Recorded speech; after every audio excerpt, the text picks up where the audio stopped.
Beautiful. Welcome, friends. I am so excited to be back here with you all today on this day where we travel in hell. I, leading you on this journey, am your storyteller, Sage. And my name is Celeste Conowitch, and I shall be playing your tiefling wizard, Melody. I am JB, also known as @DropTheDie, and today I will be playing Lord Roland Belran Dan Cadriel, your war cleric of Kellamvor. I am Katie, and I'm going to be playing Kaylee Bramblebarrel, your halfling monk. I'm Naseem, and I'm playing your dwarven fighter, Heronius Dohard. Hey, I'm Paul. I will be playing Calvin Coleridge, your fire genasi artificer and hot air balloon enthusiast. Indeed, truly. Yes, brilliant. Well, my friends, tell us what happened last time that led us up to this point where we are. Previously on the Venture Maidens Yay! Descent into Avernus live stream. Yay! Yes. The party is undoubtedly in hell. Our quest to free Elturel from the chains that drag it into Avernus led us to a demon-infested Grand Cemetery in the hopes of recovering Grand Duke Ravengard, whose quest to recover the helm of the fourfold faith has certainly gone awry. The Duke, in the throes of whatever curse was laid upon the helm, was at the mercy of the putrid, slavering mauled demon that wrenched itself from a portal in these long-hallowed crypts. We five destroyed it, casting it back into the abyss, and brought the Grand Duke back to the High Hall, where the helm's curse could be broken. In the true act of bravery, Calvin Coleridge became a divine crowbar of sorts for Faria to lift and destroy the curse, freeing the Grand Duke. Duke Ravengard had visions of his time with the helm of Lulu, our Holophant companion, standing side by side with Zariel ages ago. Lulu's fragmented memories coalesced, telling a story of a powerful weapon in a fortress of bone. We leave the High Hall, abandoning the vast vestiges of divinity in this blighted landscape via a Ganassi-forged hot air balloon to find the sword of Zariel. Despite the attack of a flying demon that swarmed the chains of Elturel, the party lands with relative safely in the blood-soaked battleground known as Avernus, with a towering fortress of bone waiting on the horizon. How's your voice after that? Fuck yeah. I'm fine.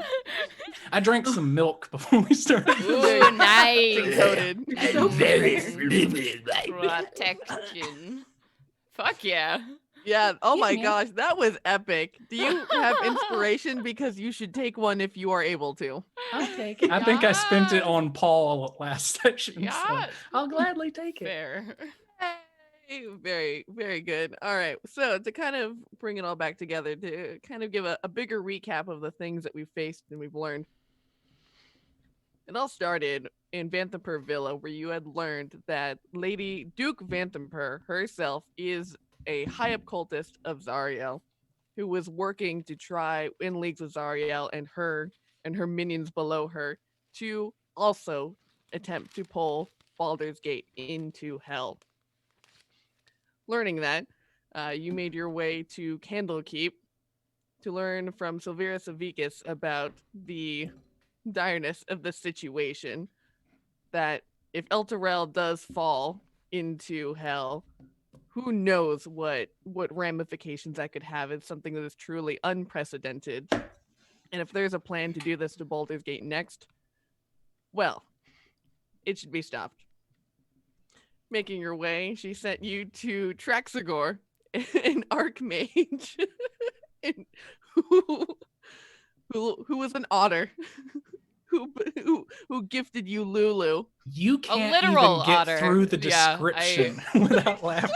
I really can't. Literal otter liquor. Not A a pride literal- otter, like a literal otter. Archmage, slender, furry body. Jesus. and everything. God, I wish we had had time to unpack that. I think it's funnier that we didn't. It's just a footnote in our overall adventure, but a very important one. But yes, he gifted you Lulu, who claimed to have, failed to have any memories, but knew was important. So you all made your way to El Terrell, where you also learned that the demons are besieging the city there, as demons and devils are entrenched in combat, fighting over the city of El Terrell as it floats above the river Styx, chained by 8 great infernal chains. Rescuing older Ravengard. JB, did Lord Roland end up attuning to the helm or taking it? Yes. Like we discussed after the game last time, had Lord Older Ravengard given up the helm, I would have absolutely taken it and attuned to it. It being this last vestige kind of divinity in this place, I think that he would want to have it as close as possible. Definitely. And after having put it on, you would have experienced the same visions that older Ravengard did before they eventually kind of faded away, so that you could see firsthand too the things that he described, where you see this woman traveling with Lulu holding this radiant, beautiful sword, and Lulu plunging it into the earth somewhere on the plane of Avernus, having this huge fortress rise up over it, encasing it to protect it from the corruption and evil that is just inherent in this plane. And so, after a good night's sleep and fastening together a hot air balloon and escape gliders, you all managed to make it down onto the ground of El Terrell, or the ground of Avernus proper. And just the landscape of Avernus sits under these hideous clouds that lightly obscure a massive rectangular building that's got these huge infernal chains dripping off of it. Imagine a big huge vault that slowly floats through the air with these chains, much like the chains that are keeping El Terrell anchored anchored onto the plane of Avernus. And it just slowly floats across this landscape, and you see these occasional meteor streaks out from under it as they strike the earth below it. And it's weird how the ambient light works, because it's as if you're trapped in the sunset where there are 9 setting suns, though you never actually see any stars or celestial bodies in the sky. So there's this really kind of hellish twilight that continues no matter how much time has passed. And these hot gusts of wind shriek across these dunes, blowing up a sand composed of fingernails into your face. Ugh! Sorry, why? What? Why did you just say that? What? Who needs masks? Who Oh needs my masks? god. Yeah, Melody will be pelted with, toenails or whatever you With said. Fingernails. Ugh. I It's don't know if that's not better or worse than toenails. round fingernails, they're clipped Mhm. fully. They're mostly little fingernail clippings. Every once in a while you get a full fingernail with dried flesh on it. Sometimes there's the occasional talon. You see a random tooth blow up and over. Fuck this. No. Oh, my that God. must have been a thumbnail. Okay. You don't think yeah, of I'll when take you're a- going in your yeah. mouth? I'll take a mask without question. Melody doesn't give you any of the usual Melody sass. She's just no. No. Calvin goes to hand it to you and then just kind of stops halfway and just looks at you and is like, I knew you'd need a mask eventually. I'm trying to shield my eyeballs from clippings. Is this really the time, Calvin? Is this really the time? I'm trying to grab this Yes. mask from you. Do you need help tying it on? No. Okay. You have to put yours on before you can assist others, Calvin. Yeah, for sure. Hero just kind of like turtles into his armor, Yeah. looking it up over his face. Kaylee comes up and like you just feel like a tug on like your clothes, and her hair is just full of nails. And she's like, I need a full-on scarf right away, please. Scarf Mhm. stat. Yeah, So gross. he's got you covered. She puts on her babushka.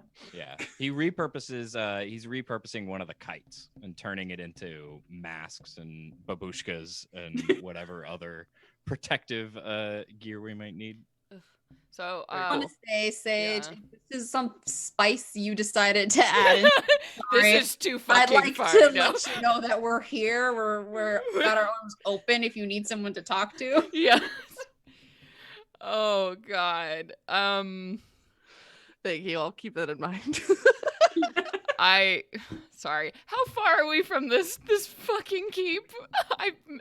So what's really, you're not sure if maybe it's because of this strange ambient light, if it's because it's how the wind blows across these dunes, but distance, you try and set your gaze on this fort, and it's really hard to judge where it is. Like, is it close? Is it far? Is it, according to the map, it was about 10 miles. But, extraplanar travel is always a little weird. Okay. Is there like any kind of shelter between us and this keep, or we're just looking at 10 miles of walking in fingernails? So yeah, looking around you, I mean, no. Short answer. Kaylee's gonna take her like little hang glider and just kind of like the direction the wind's blowing, she's just gonna use it as like a shield from nails and just be like, okay, let's go to anywhere but here. This is really gross. Yeah, let's go. Mm-hmm. Yeah, let's move out. Calvin will deflate the balloon before they leave. Bye, balloon. Standing with his hands on his hips, and you hear this constant like of the nails bouncing off of his armor. Roland is looking out towards this fortress of bone with his shield on his back and his warhammer flail, pike, greatsword, 2 daggers. And this helm that he has on now, instead of a fancy hat, is glowing bright like sunlight. It goes out 20 feet and then 20 feet further, dim light, just radiating this golden eminence that he cannot seem to turn off. Oh. I guess we move forward. He says with his gauntlet covering his face. I would like to try and make an Arcana check to see if I can figure out maybe how to stop that, because that's terrible if we're walking through hell. Dimmer switch on it. That's not fine. Literally everything can see. There's no cover whatsoever. So the fastest way to die would be to do nothing about that. So Roland walks over to the side of the ship where the gliders are hanging and grabs the glider that was, made for him, the stitched together kind of cloth, and just fucking breaks it. Just smash, crush, and rips the fabric off and wraps it around his head. Wraps it around his head like a turban almost, just like, so there's little eye slits and the rest of it's wrapped around his head, and they're little shining little beams, and he's covering them up and like asking you if he got it all. So just around where his eyes are is still this bright light like seeping out. Mm-hmm. He says, "Is that Whatever." And I'm gonna We got most of it. I'm gonna walk forward. I'm gonna miserable wizard out in the cold, like walk forward into the It is very hot here." Yeah, I don't know if it's cold. You see that the material is already damp from how much he's sweating. Oh You're no. schwitzing. Is it hot here? It is. Yeah, very hot. Yeah, it's like 110 Hey degrees. man, there are I don't know. Hell's different in different spots. Yeah, the lair where what's his Melody, name? the Mephistopheles? sky is on fire. Avernus, right? Right? Oh Is yeah, Avern- we're on Avernus, but there's a plane I think where Mephistopheles lives. Oh, yeah, That's Stygia? all ice. Yeah, the yeah. frozen wastes. Yes. Mhm. Well, we're not there yet. Maybe a one long- day, Em. It's a bigger walk. It's a much bigger walk. Yeah. We're gonna need a bigger balloon. Mhm. Definitely. And as you all continue walking miserable, slow steps through this awful sand, quote unquote sand. Oh, I guess I would. Sorry, I would be very comfortable here as a tiefling. I don't think it's hot. I would like to like point of order. I really do want Lulu to stay like close to me. Mhm. Like come here. Like he's real snappy. Like stay right fucking here. She'll go, oh, okay. Oh yeah, I definitely look suspiciously at Lulu several times because I feel like giant- she's just a freaking time bomb if she used to work for Zariel, which we found out last. So I'm just like so suspicious of this dumb little elephant that's following us around. Her big eyelashes have like I'm- stuff hanging off of it, Ugh. blown I'm in the convinced breeze. this is all an act, and this has like Yeah. she's got some hidden agenda. Yeah, she's slowly flapping her ears to cool her body down as you're all walking. You would all know, or at least, and Rhea definitely would have told you, that the charge of the Hell Riders that took place was only just over 100 years ago.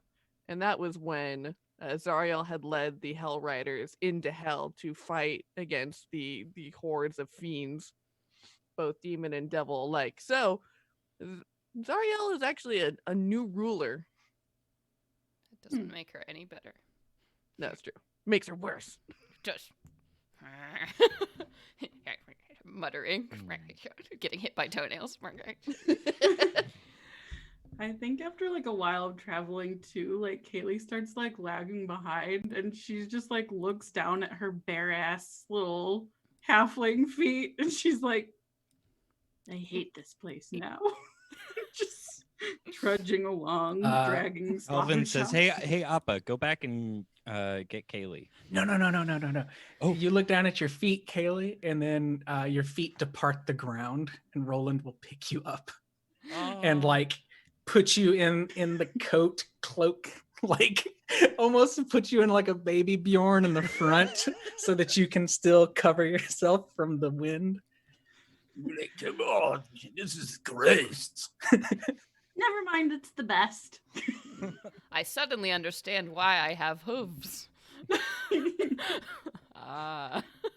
Her little Makes sense feet. now. I don't see her what you're hairy bitching feet about. dangling. Yeah, I'm sorry. What's your problem? What's wrong now? No problem, everything's good. Her little feet are just dangling. There's like little like burn marks on the bottom of them. Little like nails falling off. Oh, so gross. So gross. And as you Everything conti- is terrible. Yeah, everything is nasty. And as you all continue walking, just occasionally swarms of these black blood-sucking pests just further darken the sky and deafen your ears as you see these almost mosquito bat mashups just flutter around and dive in at you, trying to get, the occasional stick in you. And then off in the distance, you can see these wandering bands of these blind, bloated castaways that move in the thousands, like living lakes of groaning flesh in their agonizing quest for comfort. And then also in the distance, like off to your right, you can see canyons and you can hear canyons of wailing, tormented souls.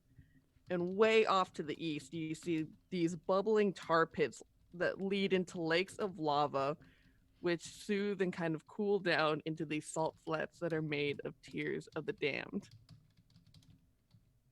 And after your first hour of walking through this awful wasteland, I'm going to have you all make constitution saves. Do I have to? Yes. Okay.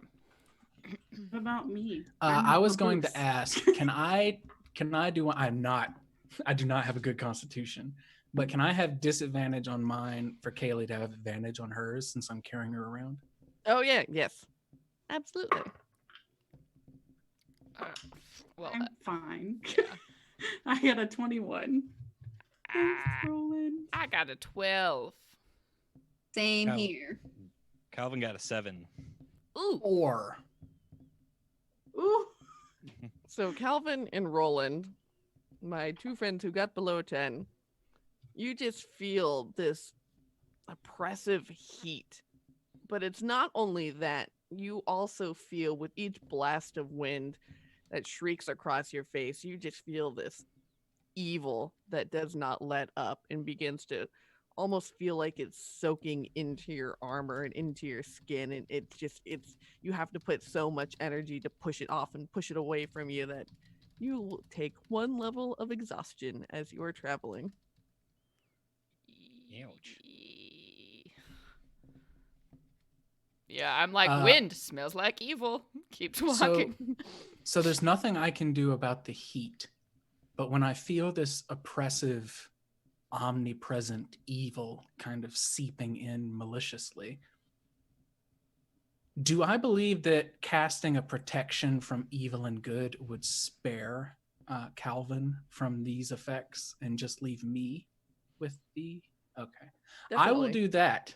So Calvin, I've got Kaylee tucked under one arm and Lulu within slapping distance. But when I see that this is starting to weigh on you as well, I'll say, No, you need to be protected for a change. and I'll unwrap this helmet and I'll say, Behold! and it will glow brightly, bathing you in this powerful sunlight.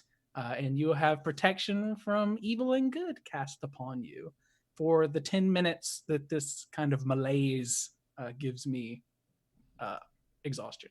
So, boop. Yay. And so Calvin's like shoulders had started to sort of slump over, and his features, which always even like default are naturally smiling, began to like lower and turn more solemn and grim. And then the sunlight sort of it radiates over him, and he manages to straighten up, and he claps his hands for Appa, who had also started flagging and sort of like leaning over listlessly. Runs up by Calvin's side, and Calvin takes a few assertive like steps forward ahead of Lord Roland and Kaylee to sort of like make sure the way is clear for them. There won't be anything to stumble over or anything like that. And I think too, Kaylee, like feeling him kind of like lose momentum and energy, she like lifts up her arms and kind of just like claps on his cheeks, and she's like, "It's okay, I can walk." No, I'm fine. I promise. I don't You're believe not you. a Put me burden. down. And she starts like flailing her legs around. No, quit it. Just ride the Trying to, dog. like, Melody, we You're- can't hear you. Ah! Just ride the dog and stop talking before somebody notices us with the glowing helmet and the screaming. Or do you not see? I'm like pointing at, I'm sorry, the thousands of writhing flesh that's walking around looking for comfort. Like, Kaylee's just like stopped, like arms out, and she's like, "Okay, please release me so I can ride the pupper." thank you. Thank you. And I huddle back up in my robe even further and just try to disappear as I'm walking forward. You just hear really quietly, "Sorry, Melody," or "Sorry, Em." just to be a little shit. No! Because I want to be. Melody, all you had to say was, What? Oh, you Huh? suddenly cut out. No, I didn't. No, he's Oh. just I cast silence on myself. That Excellent. not even my feet crunch upon the toenail gravel at our feet.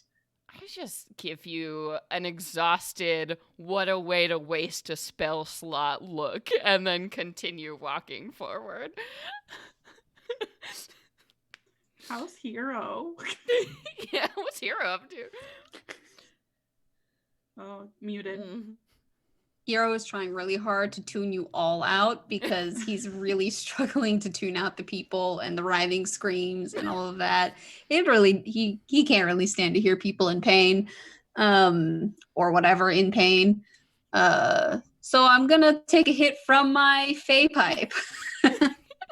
Ooh, you put some toenails in there? See what, see what Oh, comes out?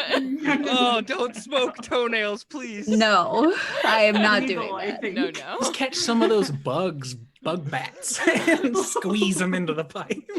So after an hour of walking, does it look like we're any closer, or is it still that same... It's really hard to tell.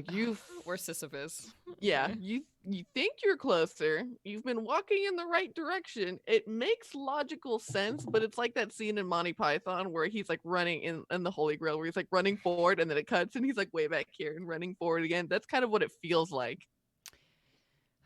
I want to make some kind of arcana check to be like, to figure out if this is like totally pointless, if like Mhm. we need some other way to get from A to B, or if like we're just going to die here until this evil wind like just fucks us up. Okay, so my arcana 23. So you know that what people who have said about hell, about the various realms of hell, especially Avernus, when they come back and publish works about it, is that the landscape is very deceiving, much like being in the Feywilds, where you have to kind of keep a destination in mind. Having a map does help because it helps kind of focus your direction, but ultimately it is this kind of very odd phenomenon where you feel like you're walking forever and then suddenly like the location appears right in front of you. Okay. I think Malady will then insist that she holds the map and that she leads where she's going because she feels the most qualified to stay focused in this group. But we're going in the right direction. Why do you need the map? Just please, could I have the map to make sure that you all don't die here? Trying my best, Calvin. Just. Hey, Em, Mhm. you are trying your best, and you're trying to help us out. And I know what that's like. So here, Exhausting. have the map Yes. and help us out. Great. I'm gonna She keep. said please. Yeah. I did. Malady I think we had a moment. I think so too. She's trying not to eat her own hand as she waits and then looks at the map. It is just like keeps it out like a tourist like at the zoo, like has their map in front of them and is like focused on their destination and like holding it against the wind and like trudging in a direction. Brilliant. And yeah, so you all keep striding forward, and sure enough, it's almost like at a front where you are walking across this like crater-pocked landscape, and suddenly it comes to this rust-colored plateau that resembles a hand that's like clawing across the landscape. And atop of this plateau is this fortress made out of bone, rock, and metal that's kind of been just piled up in whatever way seemed to make sense in order to build these large walls and a gate tower or a gatehouse, which you can see like about half a dozen people are patrolling on. So Lulu, I don't suppose you can tell us anything more about what we might expect from inside. I mean, a fortress in hell. Any insider tips? Well, and she like puts her trunk, end of her trunk to her face to think. You're like, Well, so the bird people, they were like small and black, kind of like ravens, but like people-sized ravens, and their names were Chaka and Clank, and they were really nice. Good. Clink. Right.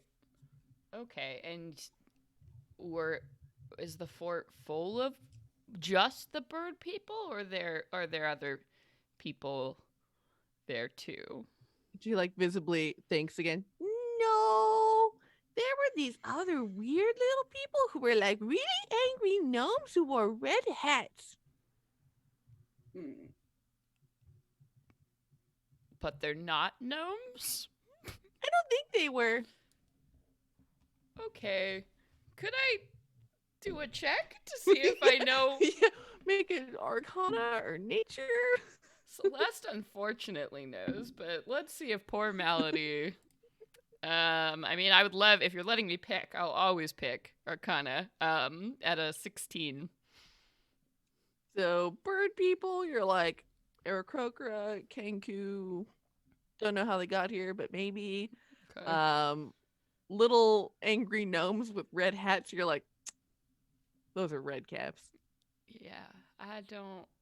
Angry ass fake creatures. Why?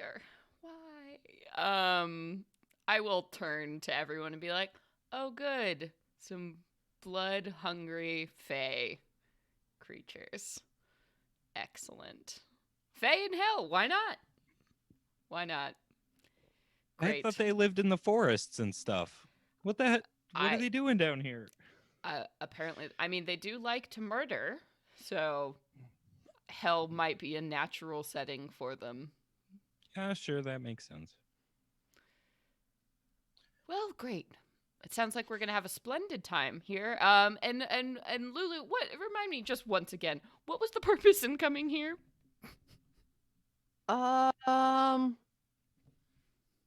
She kind of shrugs her little elephant shoulders. She's like, well, it's the closest place to from where we are.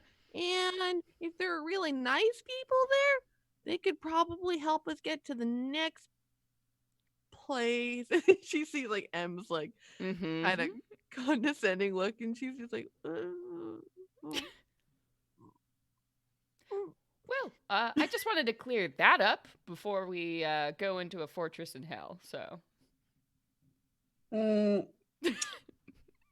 sure things will clear up as we get closer. Maybe you'll get your memory back. And as are we going to start moving forward? I guess so. You all can walk and talk. I don't know what other kind of preparation we can do for a hell fortress. A fucking fortress. There's nothing. Like, we're either gonna die immediately or it'll somehow work out. So I don't know. Yep. Malady's just has her spell book out now and is just looking at a few spells just in case, just refreshing her memory. Have them at the ready. One never knows.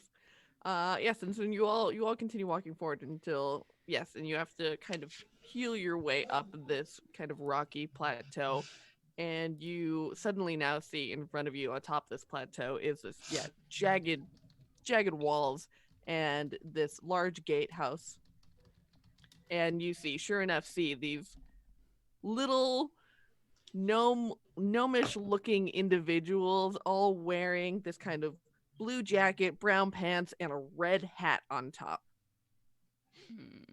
And they kind of see you as you pull yourselves up onto the flat ground, and they're like, "Oi! Who are you?" I'm gonna say a joke, and it's very topical. Can their little hats have "Make Avernus Great Again" on them? No.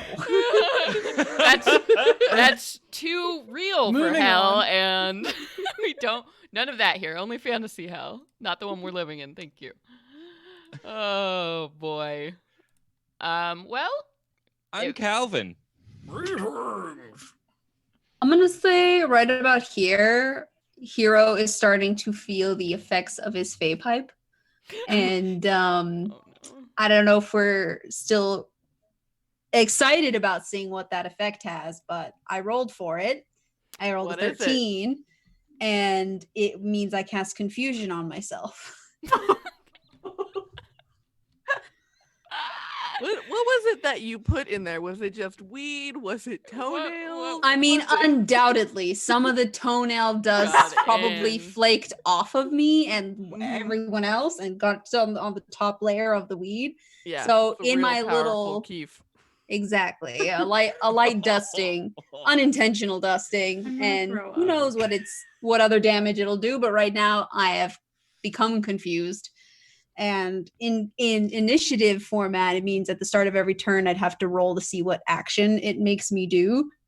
But I'll let you tell me if that when that happens. Can Hero just be like, yeah, randomly and attacking it? Nothing. Yeah. Well, I have to Oh, and that's for it, so but good. it affects what I do. Yeah, so suddenly you hear, "Oi, who are you?" And Calvin's like, "I'm Calvin." And you're just like, Pupils getting "What?" bigger and bigger. You're like, Yeah, exactly. "Whoa." It seems like this fortress is leaning in on you, Oh, and no. it feels almost as if like the tower itself has like craned over and is like pointed at you, and you see this like big black-eyed creature and this just mustache that seems to stretch into eternity, and it's yelling at you. Oh my Oh, god. oh my god! Oh my god! If this is what's happening, Malady is gonna step forward and like in front of everyone and be like, "We are merely travelers looking to bargain a way across Avernus." I'm gonna Oh. use the word bargain. I know they like that word down here. Yeah, you see them all kind of like purse their lips and raise their eyebrows, like, "Oh, yeah, okay, bargain." And they're like, "Well, before you come in, you've got to do a test." Are they doing a tiny Roland voice back at us right now? Because it kind of got that vibe, and Yep. that's hilarious. Tiny Rolands. That's kind of what they look like. Tiny Rolands Mm. wearing red hats. Yeah. And Malady's like, "We will listen and decide if we will partake in this test. What is it?" You gotta tell us the password.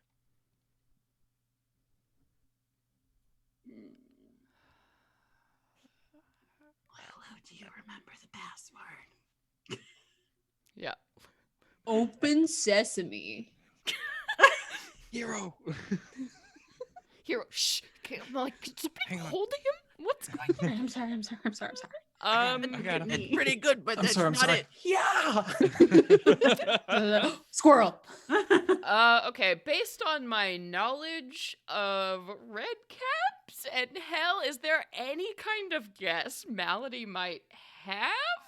Make an intelligence-based insight check. Okay.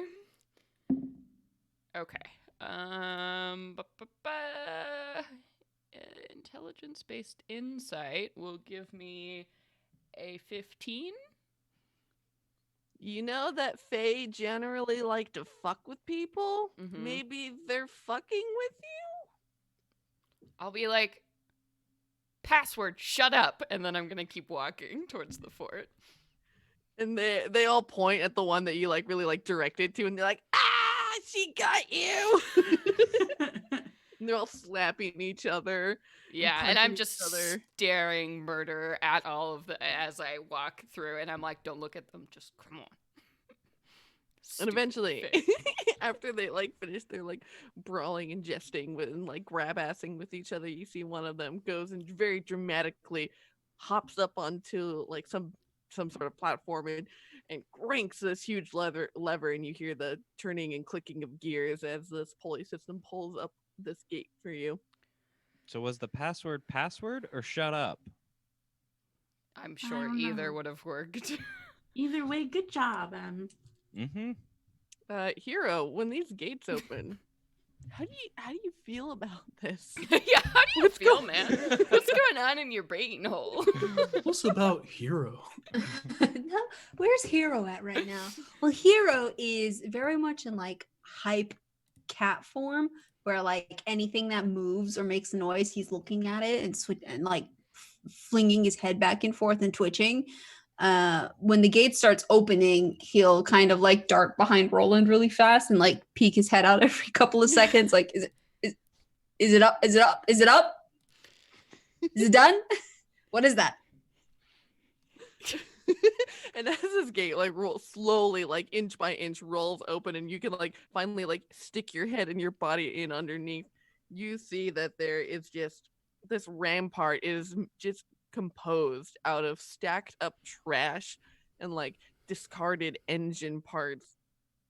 And you see suddenly between all of these the ramshackle structures that are made of just like discarded metals and bricks and such, that you see these two small, about 3 feet tall, raven looking humanoids, as well as a small platoon of more of these gnomish creatures, and they are busy clanging away on this giant motorcycle with these pipes that just shoot out in the back and these handlebars that are made out of finger bones. That's so cool. That's I'm so into it. metal. What? Calvin, yeah, kind of just zones in on the machine and kind of starts slowly walking towards it. Like, I'll walk with you. Don't touch anything. Don't touch anything while you're here. You got a spare? And so as how? you all like roll up onto this, you see that these two raven looking human people they're taking their like torque wrenches and they're smacking each other, and then they're smacking the bike and they smack each other again, as you can hear they're just bickering in some kind of bird language, and they suddenly turn to face you, but in that sideways bird way, and then they see Lulu, who is like slowly creeping up from behind Roland's shoulder, like, "Oh, I know you!" And these two creatures, they immediately dart inside of this big like canvas tent that's serving as some kind of garage, and you hear the chattering of language, and suddenly the two of them appear again with this very grandmotherly looking individual. She has this large hooked nose that almost extends past her chin with this big wart on her cheek, and she's wearing these like red tattered rags, but it's almost kind of endearing how it looks like it's pulled over like a shawl, and she kind of hobbles out like she's wearing like little slippers, and she's like, "Oh, interesting. It's a pleasure to meet you all." Hi, I'm Calvin. What's your Hello, name? Calvin. I don't like the way she says their names. I'm gonna like sort of do a short kind of bow and be like, "Madam, are you the person who has constructed this fine residence?" Oh, yes. I'm Mad Maggie. Come in, sit down. I'm sure it's been a hell of a journey. We would be delighted to speak Sure with you. has. And yeah, so she will lead you into this kind of garage, and you see off to one side is a little kind of like makeshift sitting area with the kind of toss of throw pillows on the ground over a rug, and there's like a small low table where she has actually a very beautiful teapot and set of teacups. And she sits you all down and says, "Well, what is it I can do for you?" I would just like to ask a clarifying question. So Yes. it's like a giant.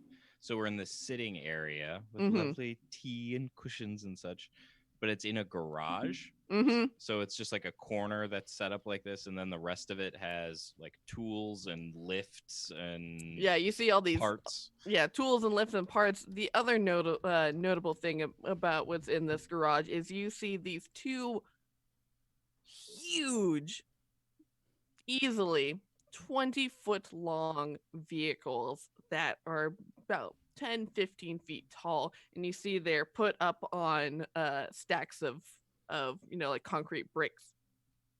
and they've got a bunch of parts taken out, and it looks like these vehicles have seen better days, but they look also, like they have these huge mounts for weapons where you see one of them has a wrecking ball, and on the floor next to it you see this giant bone saw.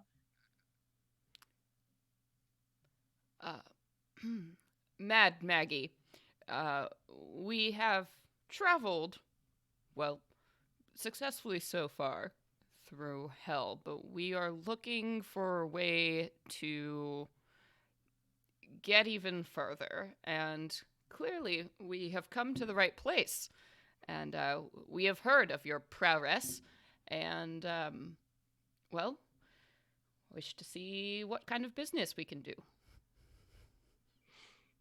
Oh, well, I'm definitely indeed in charge here at Fort Knucklebone, and this is my gang, I guess you could call them, the Knuckleheads, who we all reside here. We wander around Avernus collecting parts, and as she'll very slowly stand up and go over, and she'll give a loving kind of pat to one of these vehicles and be like, just fixing up war machines and striding around the desert. It's an exciting life, one might say. Indeed. You must be incredibly powerful and wise to have such a magnificent settlement here in hell. That's kind of you to say. And coming through like a tent flap in the back, you see this easily 9 foot tall kind of fiendish creature. It's got these big horns that stretch out past its shoulders, and it looks as if it's been composed of stitched together flesh, and it has this tube that goes from its mouth and twists around its body and goes directly into its stomach. And it walks in very kind of delicately, holding this, in comparison to it, a very tiny serving tray with the little cream and sugar container, and sets it down and makes kind of a I offer my pipe up to it. Marco? And Maggie's like, oh, he'd have no way to smoke it. His mouth is full. Thank you, Mickey. Yeah. Mickey? Thank you, Mickey. Yes. Yes, this is my longtime companion, Mickey. Oh. He, like all of this, is a phenomenal creation. But I do suppose, Maggie, not to bother you too much with this, but I am sure we are all very interested in what we might be able to do to procure a vehicle like one of these to travel across Avernus. Surely you would know where we can get such a thing, or perhaps there might be something you need that we can get for you to borrow one of these fine machines. Calvin is going to interject at this point and just say, so are these, do they have a direct drive? Is it do they use a torsion shaft? Is there other engineering words about these things that Paul doesn't know? That But the car engine, though. Yeah. How do the wheels are, telescopic, right? In fact, we have somewhat of a mechanical genius of our own with us. Perhaps he can help you with something. If you are in need of help, though, I'm sure you are the best at what you do. You're being so nice today, Em. Yeah, how can I help you out, Mad Maggie? I give you a chill look, because I feel like Malady might have been able to pick up on like an old lady in hell, maybe guessing that this might be either a powerful witch, a powerful wizard, or this is some kind of hag, I think is what she's probably. So she's like, let's be very nice. Those all seem like good guesses. Yeah. If she's not like a big devil herself hanging out in like disguise self. Yeah, so and as you all bring up the prospect of what can we do for you, and oh, these vehicles, her kind of beady rat like eyes suddenly glint with just a hint of glee, Oh no. and she kind of steeples her fingers and is like, oh, these vehicles are so hard to come by. We have to just pick over hundreds of infinite miles of desert to find and salvage parts and scrap, and these two are on the blocks, and I might be willing to let go of them for a price. That little elephant companion you have there, I am most interested in looking inside her mind. She is who I think she is. She might have something very interesting to reveal. How you feel about that, Lulu? Lulu kind of like looks up like a dog who's just heard their name, who hasn't been paying attention whatsoever. Otherwise, is like, Oh, me? I mean, I don't really know what you're gonna find up there. I don't remember too many things myself. What I- kind of elephant doesn't remember the goddamn thing about its life? The irony. The irony.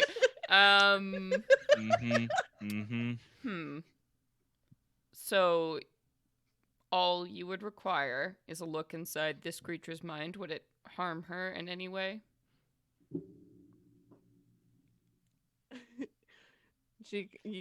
And she goes, well, we are only prey to our darkest delusions and inner demons, after all. What's that mean? Won't harm her directly. And you are all, in fact, it would be better, a much more powerful ceremony if you all partake as well. You all could see this information that I would see. I am extremely paranoid in my heightened state of confusion. I want to roll an insight check. Or what is it called? No. Perception? Yeah, insight. Yeah, no, insight. Yeah, to kind of read motive. Yeah, okay. I mean, honestly, Melody is like, yeah, this sounds great because I want to know too. I rolled a 14. So this woman is very odd and is clearly not human. So when you kind of try and like really try and study her and pick up any signs for deception or as leading on to ulterior motives, you just keep staring at that wart on her face and you're like, I think it has a mouth. Whoa. Such a big one. What if that's her true face? Lulu, at the end of the day, this is up to you. Well, if it helps us do our quest, then we should do it. Oh, that's a good girl. Hero is gonna like scratch the back of her ear. Like, oh, good girl. Flicks her tail kind of happily. Roland, would you be able to help in case this has any sort of harmful effects? Roland has been sitting bolt upright at this table, kind of towering over it next to Kaylee. He's still wearing the baklava turban, like super head wrap with all the stitching, and you can't see anything but the little slits where his eyes are. And he says, "Oh, So probably thinking about it, I probably wouldn't have called you Roland in her presence. I'm just like, human. I have made it an effort to not say my name to this person. So I don't think as Malady has taught. Yeah. I think can I retcon that and say call him human? Sure.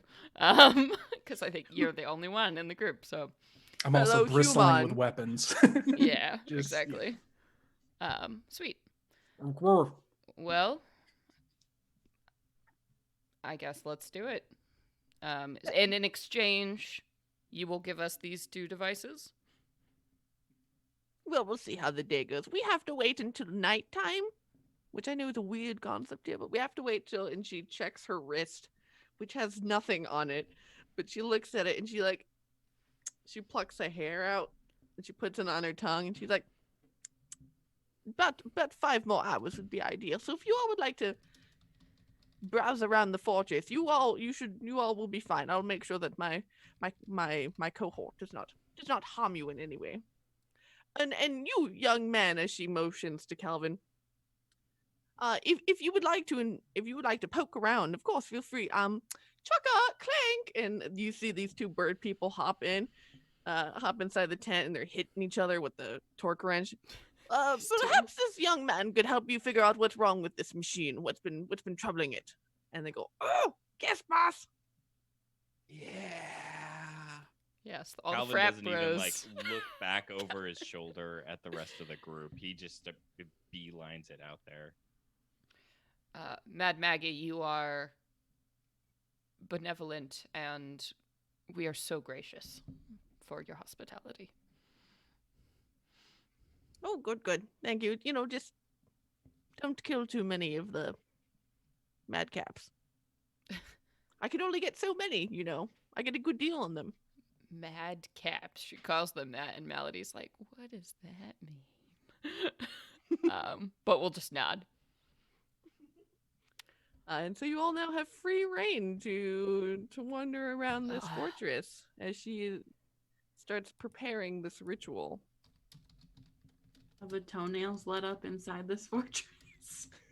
It's just because of the walls, the wind has definitely died down. So there's just the floor of nails that crunches beneath your feet. But at least they're not hitting you in the face. I need to buy some moccasins or something. I wonder if they've got a shoe shop in here.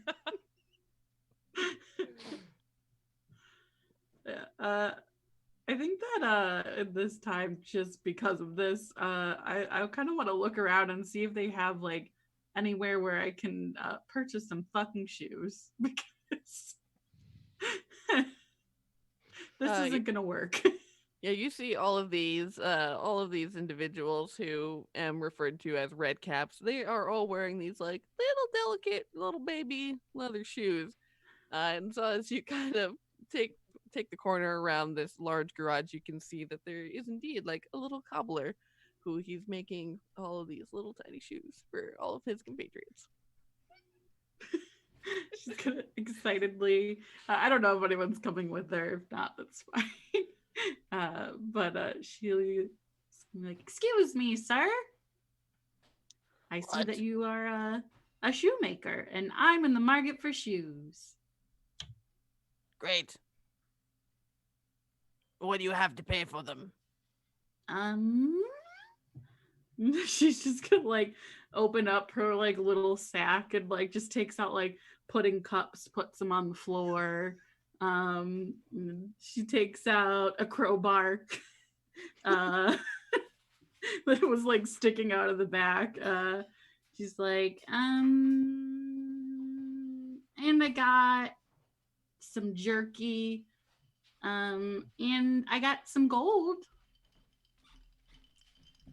Well, listen, you don't got nothing that I want, but maybe you can do something for me. Oh, what?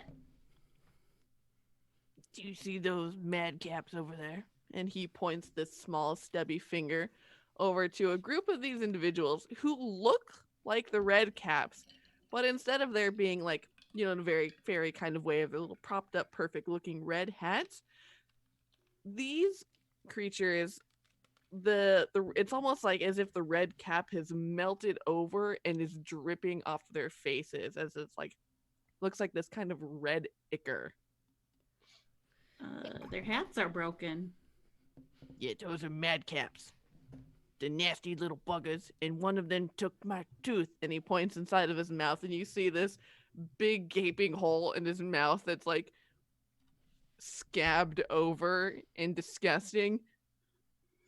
He took my tooth, and I want it back. You get me my tooth, and I'll make you some shoes. Can I get you a tooth, or does it have to be your tooth? It's got to be that one. Oh, shit. I love How will I this. know? I love this character. I was my favorite so far. Need you to lean close to the camera and say, "It's got to be that one." All I want for Christmas was my 2 front teeth. Starts playing in the background.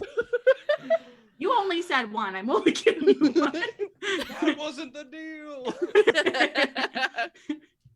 Okay. Well, do you know where they put it? Do they put it in their mouth? Do they have your tooth in their mouth? Oh, so gross. Hella so gross.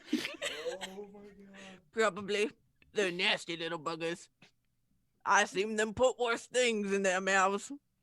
I believe you. Oh, I don't want to know. No, you Strange. don't. Oh, okay.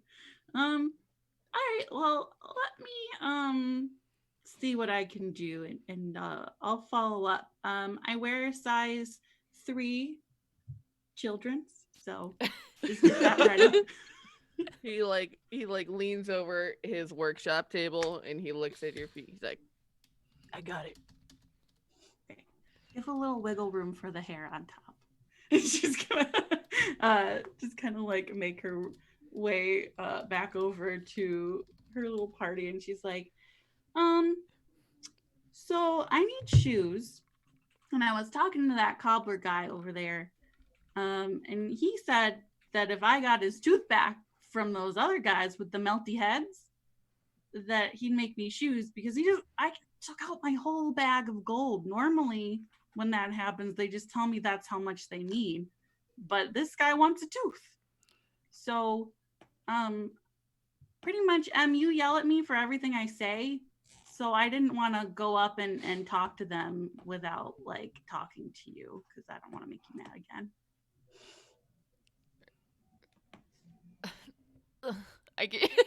I'm like, I don't really know what to say to that. I'm like, well, as long as he didn't try to take your soul, that's a pretty sweet deal here in hell. So just get the frickin' tooth back and then you'll be fine. Okay, do I like stab him, or do I ask, or do I? Well, I've never asked anyone for a tooth before. Have you? I'm not specifically sure what the deal is with these madcaps as opposed to redcaps. But I'm guessing it's not good. So you're probably going to have to hurt it, but I don't want you to kill it, since we've made this deal with Mad Maggie, who is clearly extremely powerful, and she said don't hurt my madcaps. So just keep that in mind when you make all of your decisions. Okay? Okay. I think okay. You got good? Yeah. Okay. Yeah. Okay. Mhm. Just watch my back, because this place is weird. Okay. And she's gonna. I didn't agree to do. Could you maybe take someone here? Take Hero. I like shove like confused too high Hero after you. Facing the wall right now where you push him and he's like poking at a tapestry. Fascinated by the way it ripples. Kaylee takes his hand and she's like, "Come on, Hero. Let's go get me shoes and a tooth." Okay. What shoes you need? What's going on? We going to a party? Maybe. Who knows? We got 5 hours. And she's just like dragging him along behind her. Here's what these things look like. Oh wow, they look awful. That does not look good. For the listening audience, it's terrible. It's like if a little goblin had a wax mask melted all over its face, and then it was horrible. Yeah. Holding a scythe. Cool. I think this holding is a little sickle. I think this is going to go. Celeste and Malady thinks that this is going to go super well. So well. Mm. Yeah. So Kaylee's just gonna, with holding Hero's hand, approach one of them, keep like, the safe 6 foot distance, and be like, "Excuse me, sirs or madams." Oh. Hi. Gender neutral. Gender neutral. I'm okay. Hi. Do you happen to have a tooth that you may have taken from the shoemaker that I can maybe have? I've got pudding. I could trade you. And as you approach, there's a group of like 5 of them, and they all are staring with rapt attention right at you, unblinking. And they all kind of clench their little claw fists to their chest and go and shake their head no. Do y'all want to get high? They all cock their head to the side, like Yeah, like they're like, like they're unsure. I'll just pack a bowl into the Fey pipe and I'll just like, here you little buds go. Like, smoke to your heart's content. And then I like nudge Kaylee to be like, do your thing. yeah. They're so unsure about what to do, and they like take it, and they're like really awkwardly in their little claw and like 2 claws, and they like they sniff it, and Smells like butt. You probably like that. I put a match close to the bowl and I'm like, you inhale when I touch it, okay? and they like shoves it back at you as soon as the fire comes out. They're like, Okay, never mind. I tried. Can I like inspect them, try to see if I see like a tooth that doesn't belong or something? Make a perception check. Okay, I'm better at those. All right, so that's gonna be a 14. So as Hero goes to extend this gesture of good faith, you see 2 of them just like a couple feet away who are like onlookers on this situation. You see them pass a little bloody pouch to another one. Ooh.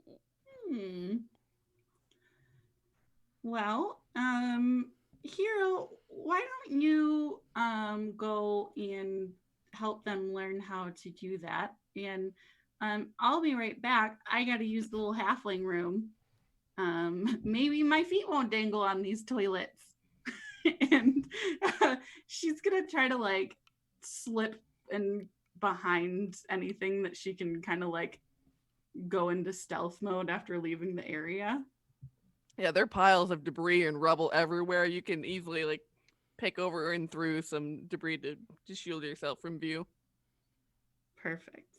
Yeah, so she's gonna basically kind of like watch them and see if she can, find a moment in which she could potentially like grab this from them, or see if they're very attentive towards it, or So you see them kind of shuffle over to a little hovel where maybe they all sleep or rest, whatever it is that they do when they're not immediately working. And it is like this shit pile that has been formed into like this thatched dome that they live in. And you see them run in there. Okay. And you as you're kind of like looking through like a hole, you can see them one take it out, this like bloody red and white clump, and they like rub it, and then they like put it in their mouth. Oh, why? Kaylee is gonna just take the hem of her skirt and wrap her little hands on like the side of the door and just like, or not the entry, I guess, and just like knock knock on the shit dome.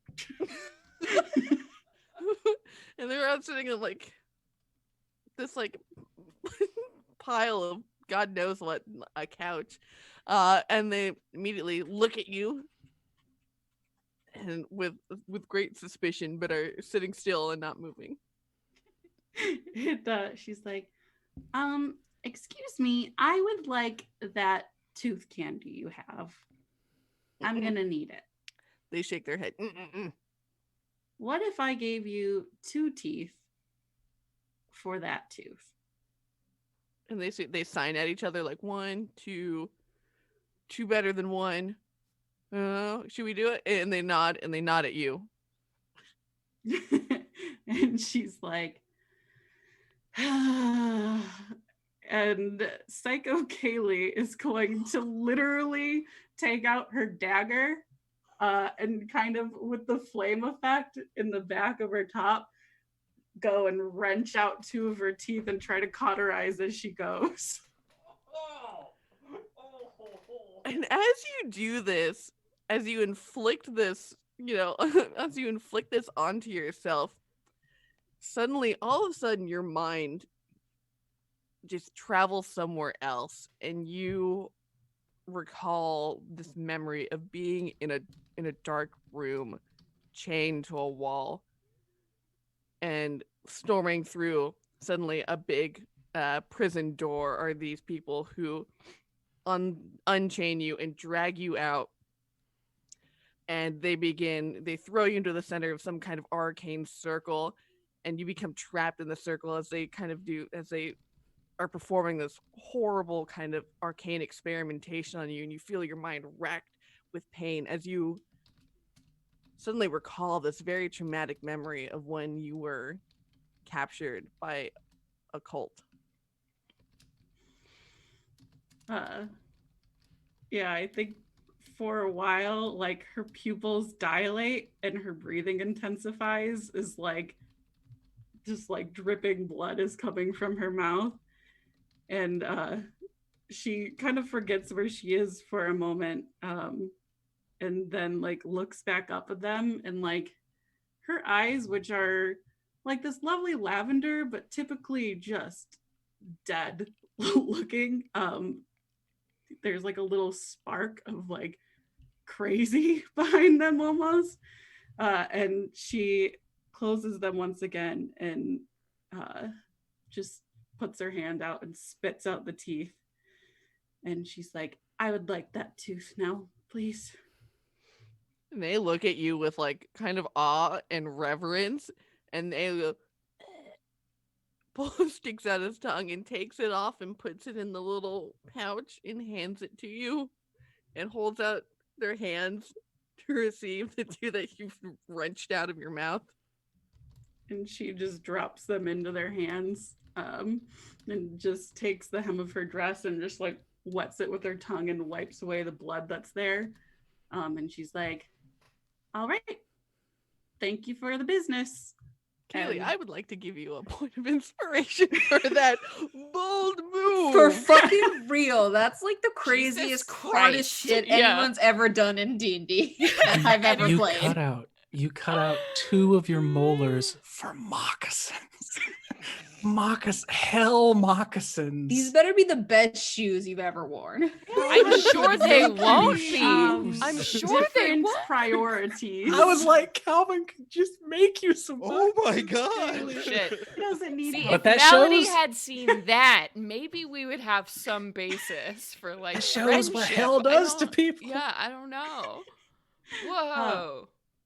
Yeah, so she just like walks outside and takes like a big deep breath, and then puts a smile on her face and runs back out with the tooth in her hand. You're like the And- Stepford wives. Oh my Hero god. sees you coming out with like a bloody face, looking with like a big smile as well. It's just like the scariest thing he's ever seen. You're like a comic book villain right now, holding a little tooth pouch. Yeah, in Hero, you're still kind of high, and so what do you do? Do you like how do you take that in? I could roll for it. Please do. The best Okay. option, really. All right. That's a 5, and that means the creature doesn't move or take actions this turn. Yeah. He's frozen. He's in utter terror. As you see Kaylee just kind of like skip out of this shit hole and back towards the cobbler. Like a little blood at the corner of her mouth that she didn't quite wipe off with her dress. And she's just like, I got the tooth. Oh my god. This better fucking be the right one, I swear to God. I just nod silently. I'm ready for you to lead me to where we're supposed to go next. And as you offer it up to him, he stares with one very large eye at this, and he inspects it. He takes it from your hand very carefully and holds it up just really, really close to his face, and he stares it down, and he touches it, and then he tries to put it back in his mouth, and he's like, "Wait, that's the right one." Great. That was really fast. I'm quite impressed. I'll I'm get right on capable. those shoes. Thanks. If you have like a periwinkle or like a rose, preferable, please. I don't know what periwinkle is, but rose, I do. I've heard tale of those a time or two. Okay. All right. Well, I'll come back in a little bit. Thank you. Shoe guy. Oh, Jesus. Kaylee, did you just give that man your tooth? Oh, that was his tooth. Why? Oh, I mean, your blood in your mouth and you have a tooth in your hand. I thought you pulled it out of your mouth. And she kind of just like takes it. She's like, "Where is it?" And like finds the blood and wipes it away. She's like, "You're pretty high, hero." What else is new? No, it's fine. Don't worry about it. I think that you just had some funky shit in that pipe, man. Yeah, well, these funky circumstances, if you know what I mean. Yeah, for sure. But let's go back. Sure. Okay. So, while all this has been happening, is Calvin okay? Like, what do I? What did Roland do? Is Roland watching him? I'm scared for Calvin. So Malady is looking out at Calvin, who's enraptured by this machine, and she hears this. And you see that Roland has pulled down the face mask under his chin and is sipping tea, looking straight at you, Malady. It seems we're finally alone, Melody. And he tink puts the teacup back on the little plate and puts it in front of him. I make a horrible clearing my throat gesture. Sort of okay. Do you know that Kelimvor was a man? Before he became a god, he was a person. Neat.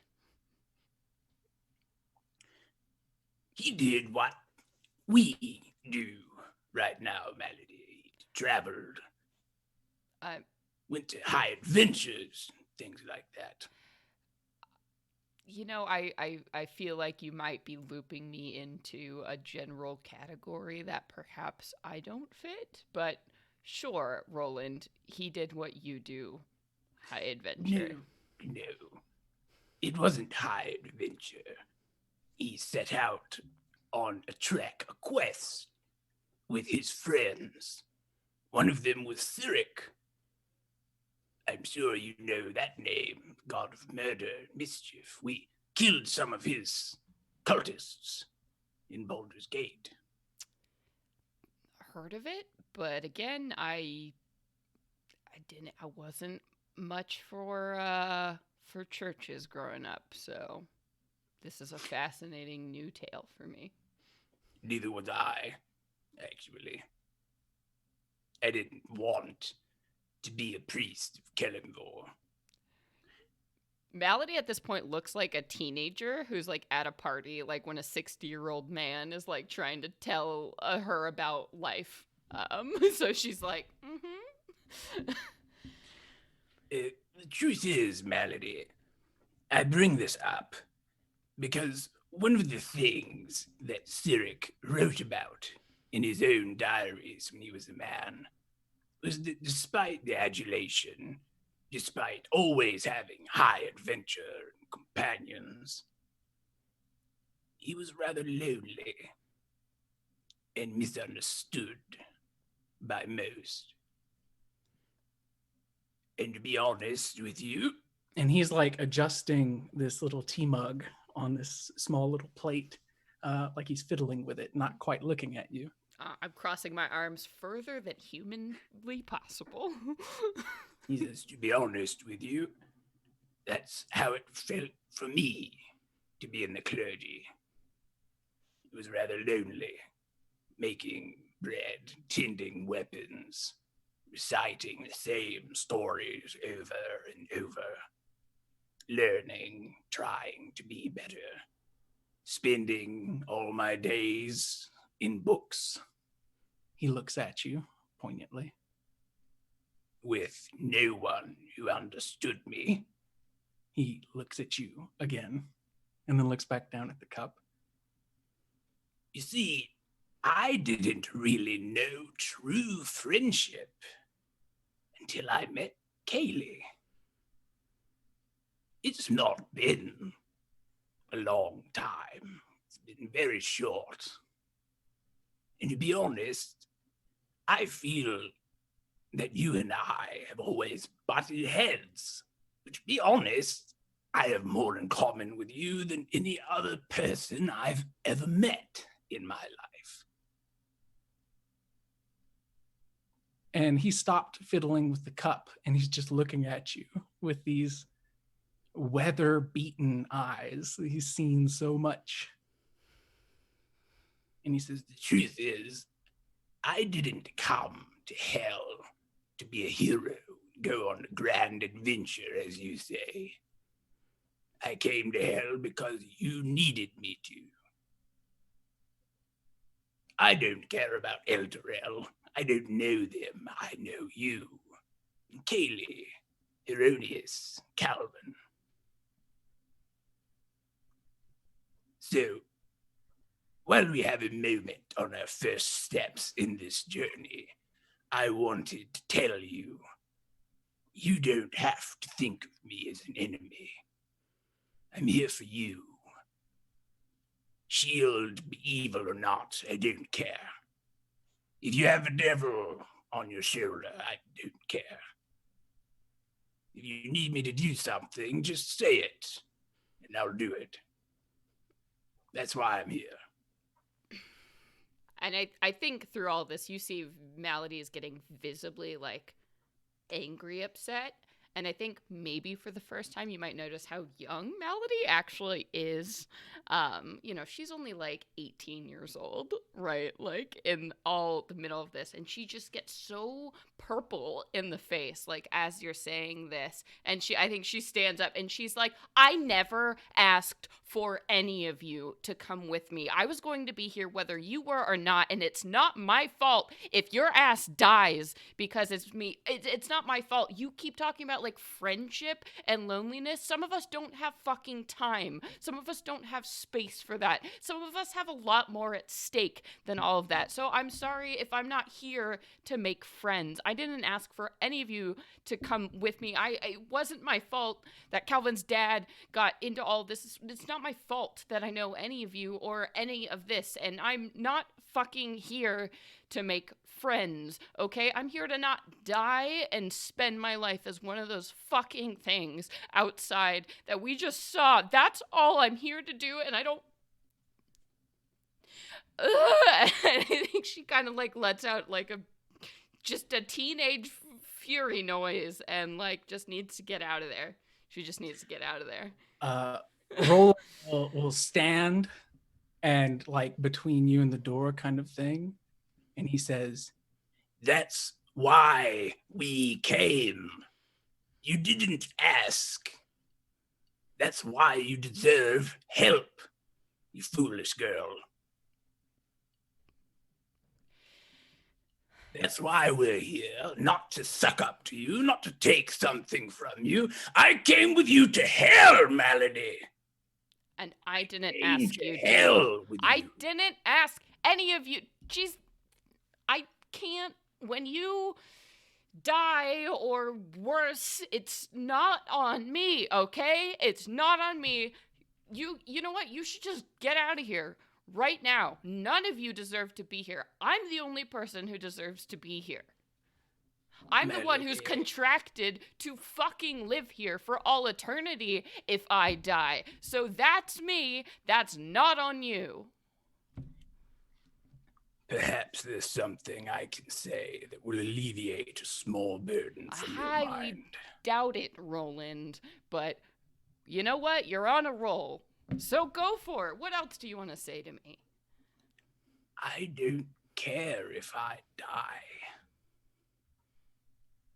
I've not cared if I died since before I was your age.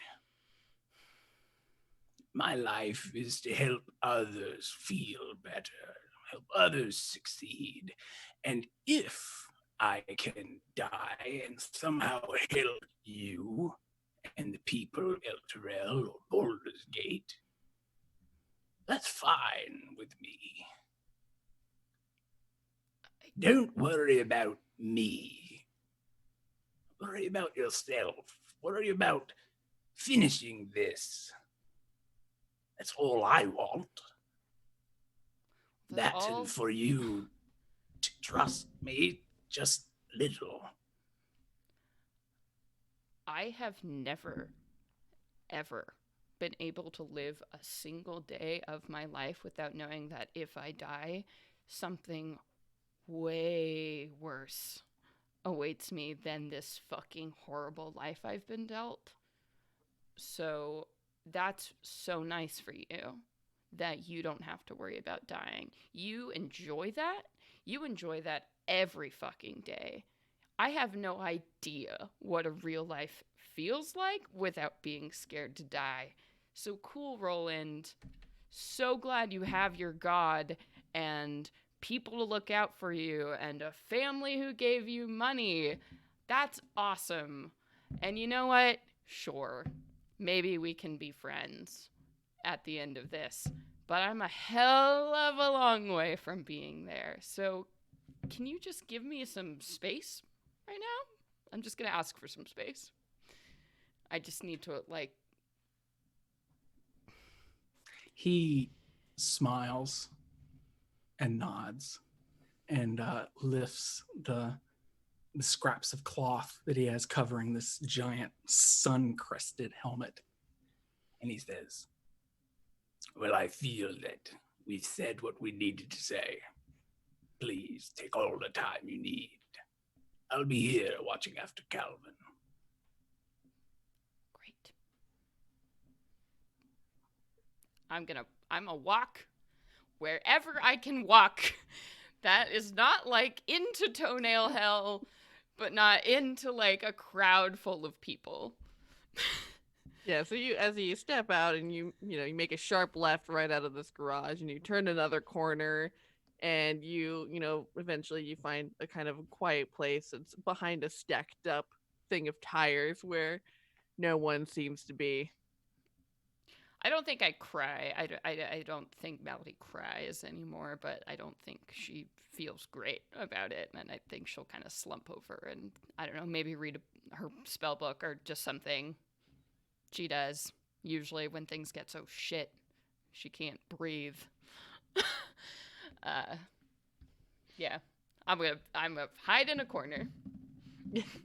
as M takes some time to herself, Calvin, Chukka, and Clink have been all too excited to go over these war machines with you, and they will immediately tell you right off the bat that this one here, this one on the right, which is slightly larger than the other one, is just, they can't figure out for just why it's just not going. It's just not starting up.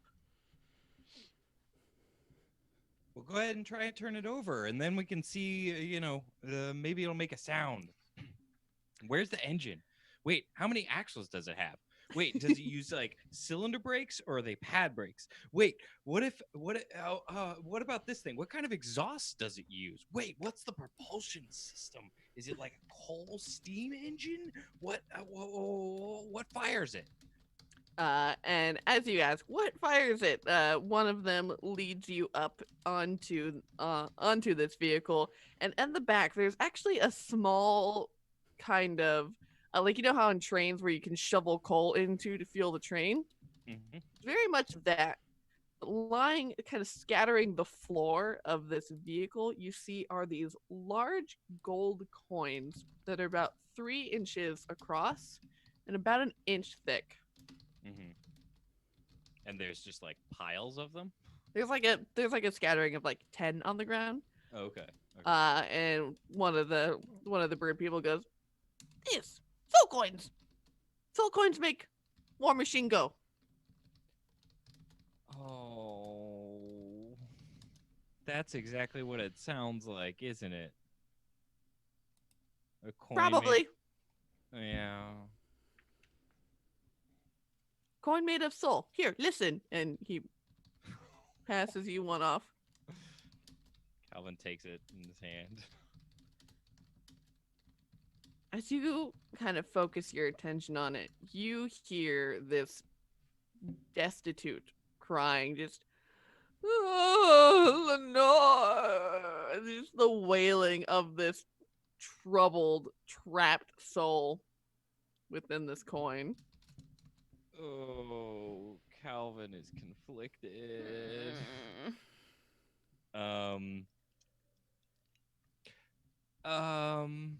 He gives it back to the to one of the Kinku. Okay.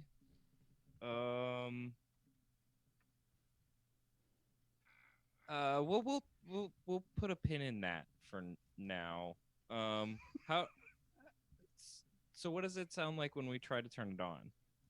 Oh, clank! Turn it on!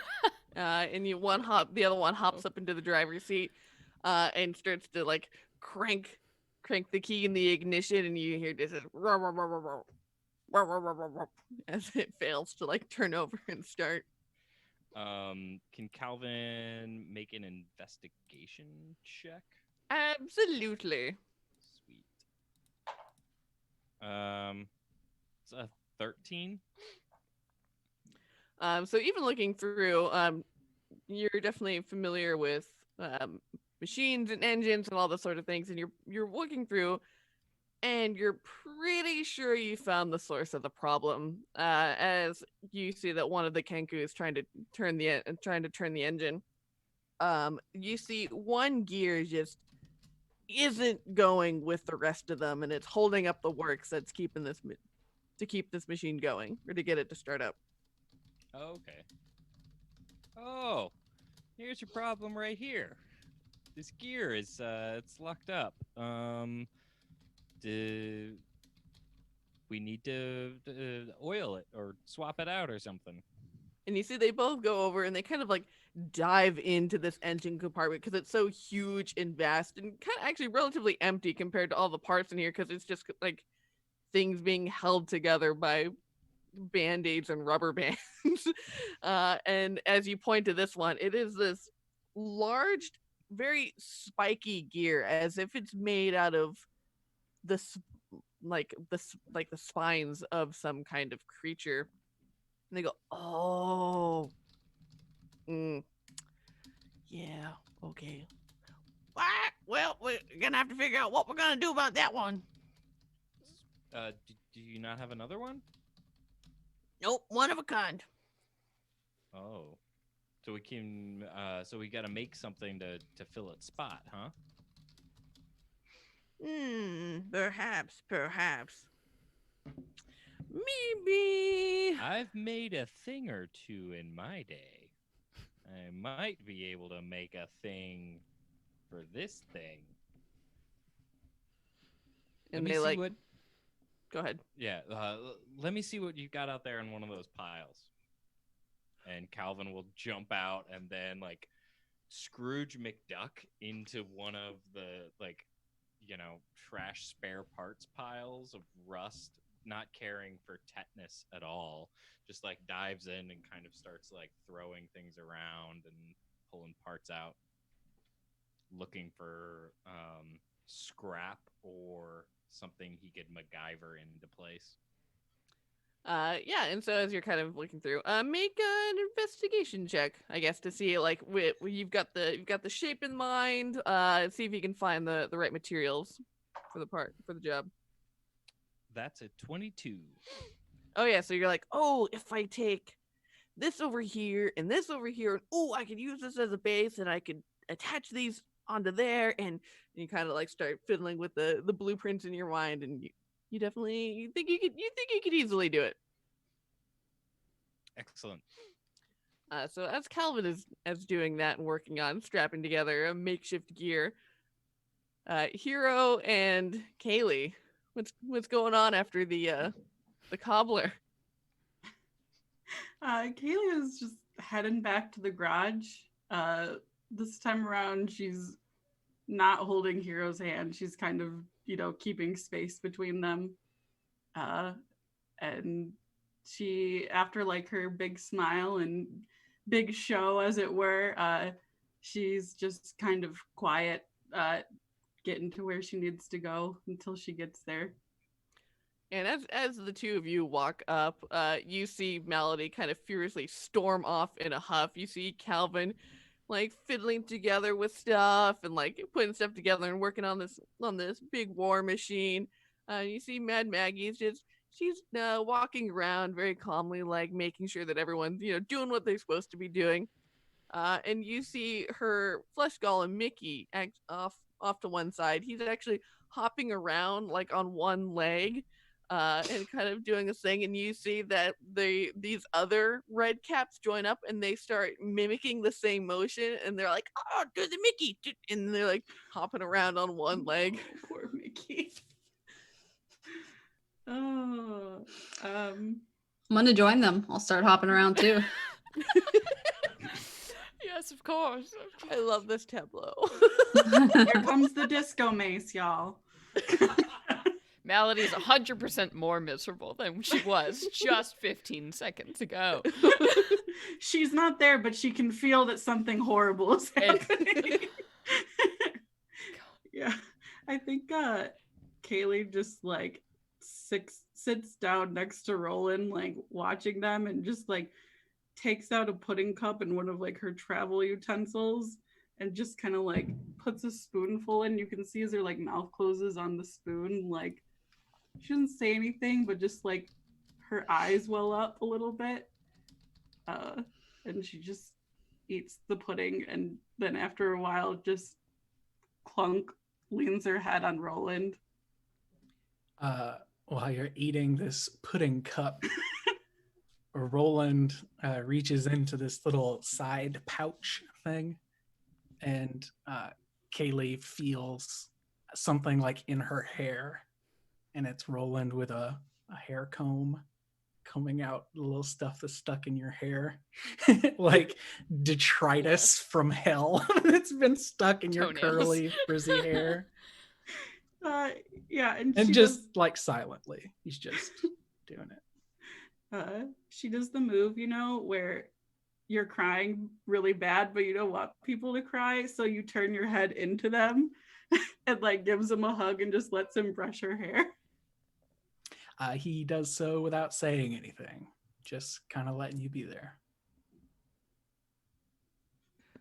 Hero, as you're joining in on this sort of dance with these red caps and this fiendish looking creature, you actually notice as you're over there, you hear Mickey groaning, but maybe like not in a happy way though. Maybe out of discomfort. You're not really sure. Wait, where is he right now? He's like, he's like 2 feet away from you, and he's kind of doing this hoppy dance on like one leg and kind of sadly groaning. It takes me a second to realize why we're doing this, and then I see him. I'll hop to him and be like, hey bud, you want some help over, sit down somewhere? You good? And he'll kind of like limp over to like a tire that he sits down, and he motions for you to come over. Yeah, I'll come right over. I offer a shoulder. And he very kindly, very gently, not to try and put too much weight on you, but kind of leans down and like sits on the ground, and then he picks up his foot and like sets it on his knee, and he points with a big kind of yellow claw at the bottom of his foot, and you can see this huge barb that is just jabbed into it. Nasty. That looks rough. I want to find, I don't even know. There's nothing I don't think that'd be around that would help me do this. I'm just gonna be like, you want to maybe bite something crowbar. while I pull this out? Woohoo. I'll hand him like the handle of my axe. Just like, here, chew on that for a second. And he like takes it, and then he looks kind of confused because he has this huge tube that's sticking Oh, out, he doesn't like have a emerging mouth. from his mouth, like around his around his body, wraps Awkward. around into his like this cavern inside of him. He's Oh, like, so that's not detachable or nothing. Okay, no problem. I'll take it back. All right, well then I guess just fucking brace yourself, bro. And I'll like wrap my hand around the thorn. and yeah, his eyebrows get furrow. He looks ready. How big is it? Will it take like one hand or two? It's like one hand. Okay. Make a I guess make an athletics check to see if you could pull this out. Athletics. Oh, let's hope so, huh? 14. And you're like, 1, 2, 3, and his flesh rips as these barbs just tear through the the flescia on the bottom of your foot, and he whimpers, Oh God. but you manage to pull it out, and he kind of whimpers gratefully at you. You'll be okay, bud. Here, I'm gonna like wrap something around it and I don't know, throw some whiskey on it. Do whatever a hero thinks will help. Should I make a medicine? Yeah. Okay. Ooh, 5. When you try to help and it makes it worse. And he goes, "Ah!" He shakes his head and his hands like stop. Oh, okay. I'm sorry. I'm so sorry. Anyone, somebody else, please come help this poor fella. You want to go get your cleric or no? Just Malady can hear you because she's behind a stack of tires, like 10 feet away from you, but wants nothing to do with this, so is not helping. If I hear cries for help, I will stand with like Kaylee in tow. She wants to come and go see what's happening. Yeah, Because I figure that Heronius has cut something of his off at this point. Yeah, truly. Yeah, Like they're he's just probably not that bad, but Hero is freaking out that he's made it a much more serious situation than it actually is. So he's like, "Oh God, somebody please help! He's dying!" Yeah, Kaylee just when they're seeing this, she sees Roland make a move. She just like climbs up onto his shoulder and just kind of like lays over them like a shawl.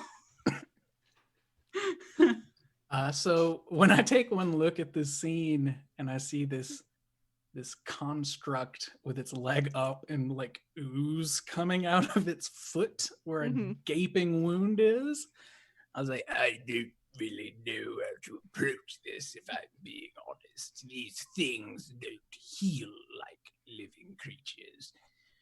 but I would like to make an Arcana check if I can. Absolutely. Hey, that's pretty good. 17 plus 1, 18 total. Nice. So looking at Mickey, seeing the stitched together flesh, you're like, this is probably a flesh golem. And the one thing that golems are really known for is that electricity heals them. So I'll say, Erroneous. We need some form of electricity here to heal this creature. Maybe. and he's going to say M, but he doesn't. He says, maybe Calvin can help us. I'm sorry, but healing won't help here.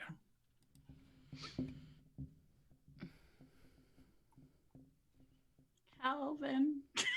Well, I guess just I'm hammering. just for now, bud. Just try to stay off your feet, and I'm We sure can it'll patch him close up.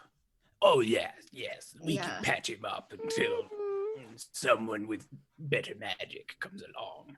And Roland will just start like almost like being this assistant nurse to Heronius, but actually like guiding him how to wrap the bandage and not pour whiskey on it. It's like, Wait, you know, what a strong, stalwart dwarf would do to a wound may not be the best path for everyone.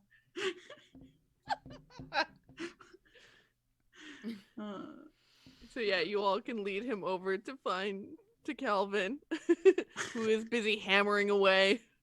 Yeah, he's by a forge. He's probably asked one of the kinku to start like working bellows and stuff as he's melting things down and hammering pieces together on an anvil to get this new replacement gear together. As everybody approaches, and he flips his welding goggles into his monocle, and yeah, opens it up and turns back to look at hey everybody. Can you make lightning? Like no bridge before you. Can you make lightning, Calvin?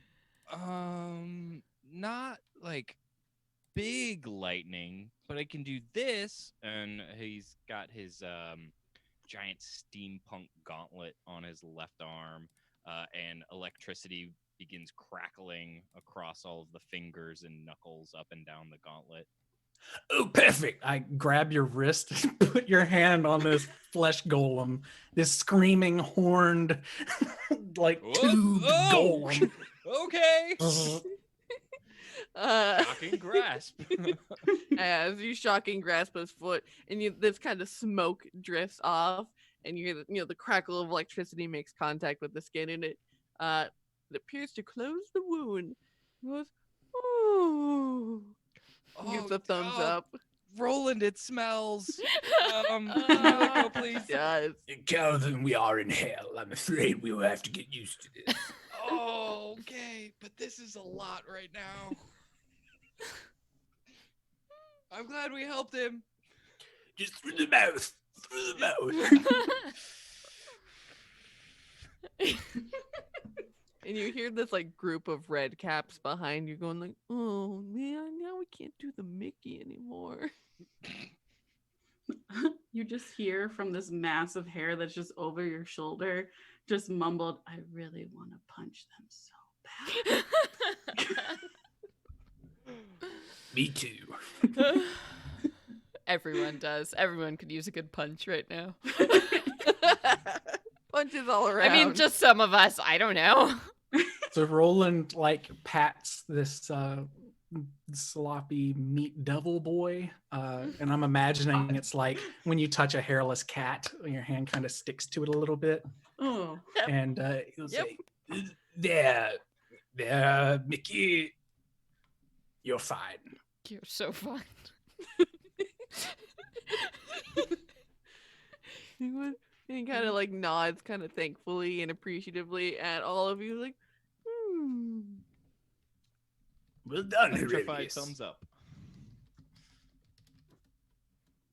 Yeah, I mean, I don't think I could have fucked it up anymore, but thank you. No, you went out of your way to help someone here in this fucking place. You should be commended on that. Well done. Thanks, I guess. Same to you.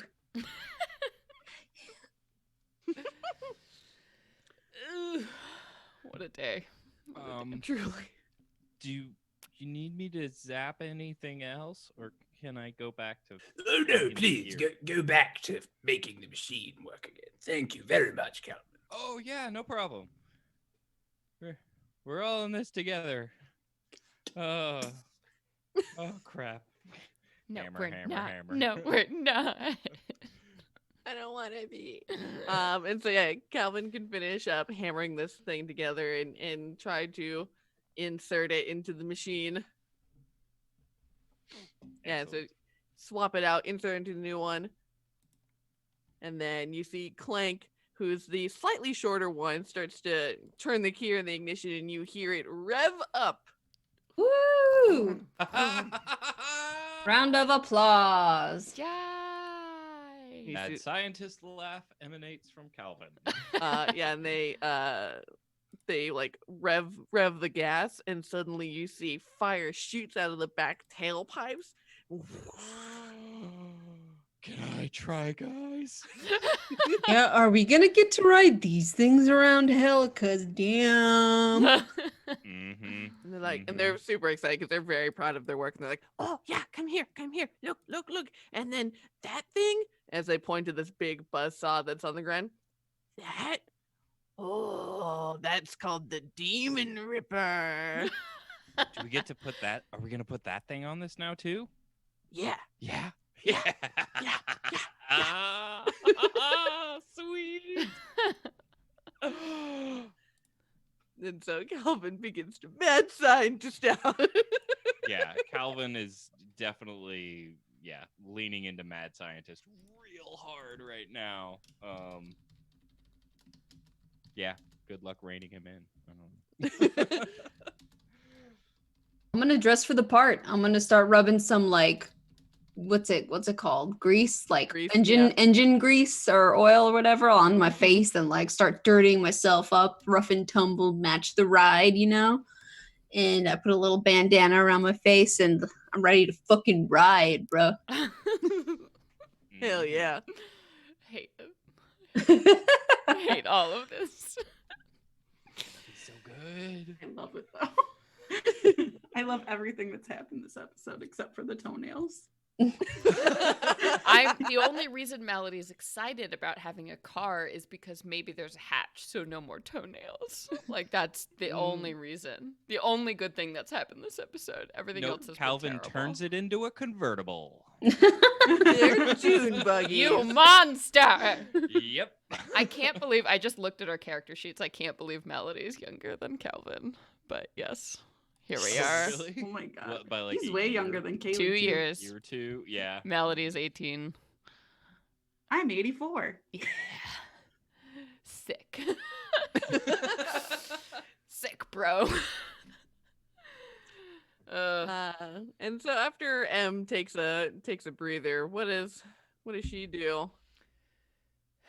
I think she composes herself once again. Just, puts her cloak of malaise once again on herself and steels herself, is ready to walk back and deal with Mad Maggie and not look at Roland at all. Or if she does, it's scathing because she is uncomfortable with what just happened.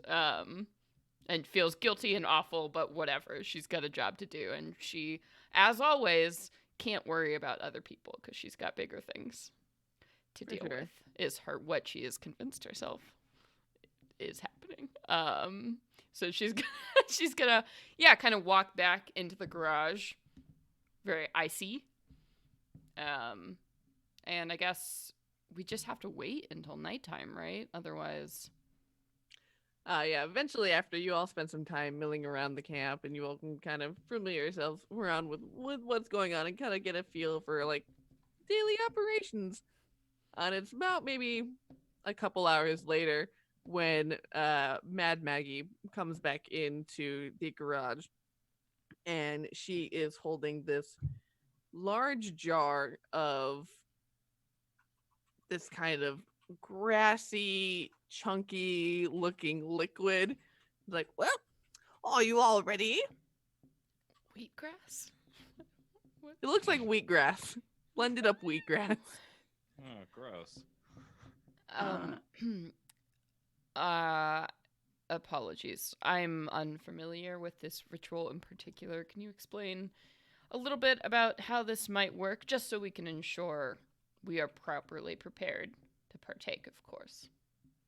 Oh, yes, of course. It's an old Fey ritual. It's a dream quest. You see, we're going to have Lulu sit on the ground on these pile of pillows and rest. And while she rests, we are going to peer inside her mind and see her dreams and see what knowledge and hidden memories might be stored in there. And that I'm gonna just wave at the green. Mm-hmm. What function does that serve, if I can Just ask. Oh, we all have to drink it. For well, at least whoever wants to partake in this ritual, we will all have to drink it so we all can get inside her What is it mind. made of? Oh, this and that. Never you mind. I mean, I'm gonna level with you here, Mad Maggie. Some of us may not be from this plane, so forgive my. It won't kill just- you. It'll just taste gross, like like kind of like broccoli. Right. It's actually just wheatgrass. It's actually just wheatgrass is the only thing that grows here in hell. That's it. It's so gross. It's so That's gross. the vegetable everybody has to eat. It's actually it's stewed okra. Oh God, gross. Oh. Well, great. As long as Melody doesn't think it's gonna kill her when she drinks it. Okay. Yeah. She Okay. assures you that it won't. Lulu's like, okay. I guess I'll try to make an insight check, though I don't think it'll go great. Yeah, You're that welcome just to try. well, 16.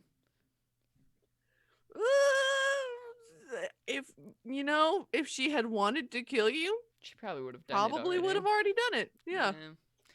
Okay. This is fine. She's like, all right, sit down, everyone. And she'll lead you back over again to the little seating area. And she's like, now, Lulu, lie down, get very comfortable. It's very important that you need to be relaxed and you need to fall asleep. It only works if you're asleep. And Lulu's like, I can't sleep when everyone's like. That's fair, Lulu.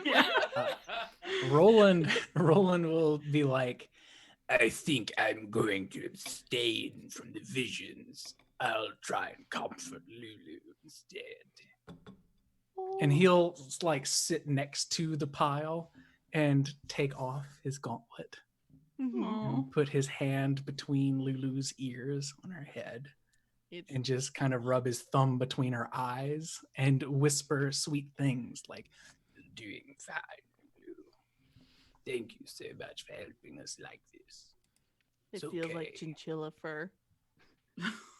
So soft. And as you're petting her and stroking her and telling her like, it's gonna be okay, thank you, and she kind of relaxes, and you can see her kind of melt underneath your hand. And Maggie passes around a goblet to everyone else who is partaking. So who aside from Roland is choosing to go on this vision quest? Melody is certainly doing this. Yes, Kaylee is going to as well. I'm starting to feel like normal for once, so we're just gonna kick back right now. Calvin is in gearhead heaven right now, so unless anybody like makes a point of like, hey, it's time to do that thing, he has no sense of anything outside of the project that he's working on right now. Melody's looking at you all like, this could probably be the most important piece of information we ever get on this, but sure. All right. Calvin trusts M to, get that I'm- information. Why? Yeah, I'm sure one of you will fucking fill us in, man. Just like, wake me up when you're back. Roland gives Katie this, or Kaylee, I'm sorry, gives Kaylee this look and this nod, like, you'll be okay. And if you're not, I'm gonna fuck everybody in this place up. Right? So he gives this look like, you can do this. I trust you. She gives like a little half smile and like a thumbs up to him and is like, all right, time for the green juice. And it does indeed taste like stewed okra. Blah! And that kind of slimy, Salty. chunky, Does it still have the salty- seeds in it? Exactly. It's bad, Yeah. but the texture's the worst part. And you choke it down begrudgingly. And suddenly, everything kind of goes dark, and you see that Lulu is gently snoring on the pile of pillows in the center of this. And for M, what you see is this rich, radiant light of just 100 dancing rainbows just flits effortlessly across your vision. And you see Lulu is flying just lazily beside this beautiful, angelic looking woman who's dripped in these white and gold robes. As the pair of them just kind of meander through a meadow into a very beautiful forest, and kind of like essentially like over the intercom in your head, you hear Mad Maggie's voice. Nope, this is just what she wants us to see. We've got to push on.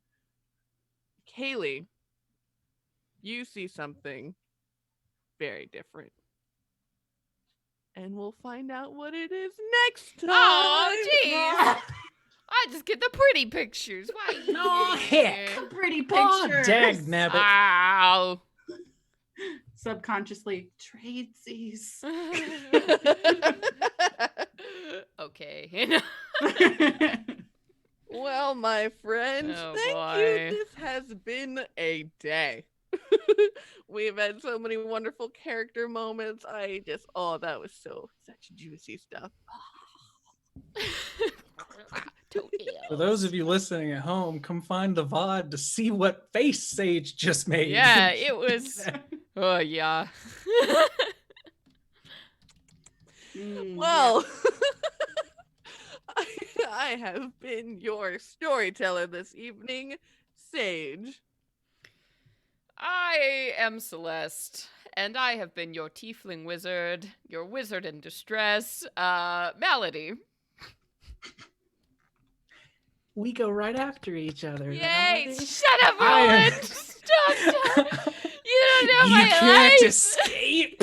Hi, I'm JB, also at Drop the Die, and today I was Lord Roland Belran Dan Cadril, your war cleric of Kellenborn. Hello, I'm Katie, and I play Kaylee Bramblebarrel, your not tiefling. Woo! You're actually But actually, though, what's up with Kaylee? heartful and good, mind Sure. not so much. Mm.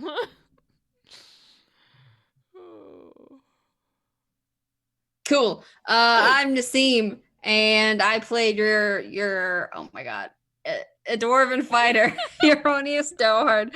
God, I kept saying, don't confuse it with Saya too. Don't do that. After I said tiefling. And I am Paul Harpering. I have been playing Calvin Coleridge, Fire Genasi, Infernal War Machine Mechanic, Whoa. and Oz. Flesh Golem Medic.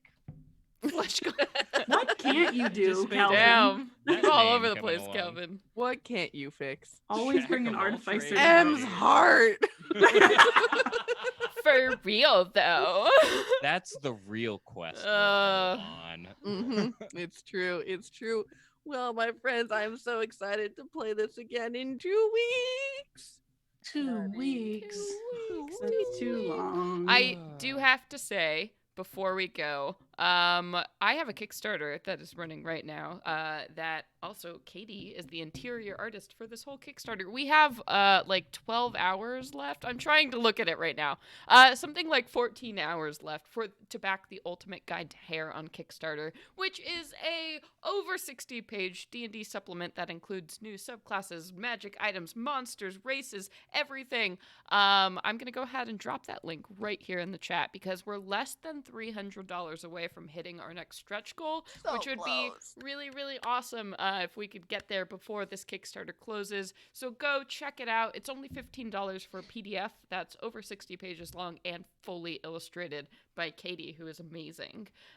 So definitely worth your time to give it a look. A bunch of these lovely folks here were involved in 2 demo games that you can watch on YouTube. If you still need some, some content, you're not ready to go to sleep because some of us had an emotional night. Maybe we want to watch something to wind down. We have 2 Ultimate Guide to Hair demos on the Venture Maidens channel for you to check out. So please back the Kickstarter. We would love that so much. Thank you. You're wonderful. That was what I had to say. Great. Yes. And you all, having made it to Fort Knucklebone and done a great many things here, you all get to advance to level 7. Oh my god. Which means Sweet. next time we play on the 22nd, we'll be doing a dice giveaway. Yay. Absolutely. I have a box full in my stack of boxes. Yay! Boxes and boxes and boxes. Oh my god, level 7. I get a big 4th level spell? Is it real? Is it time? Ooh, I I think it is. Hold on. But very until exciting. next time, my friends. Oh yeah. Venture to hell! Go to hell, everyone.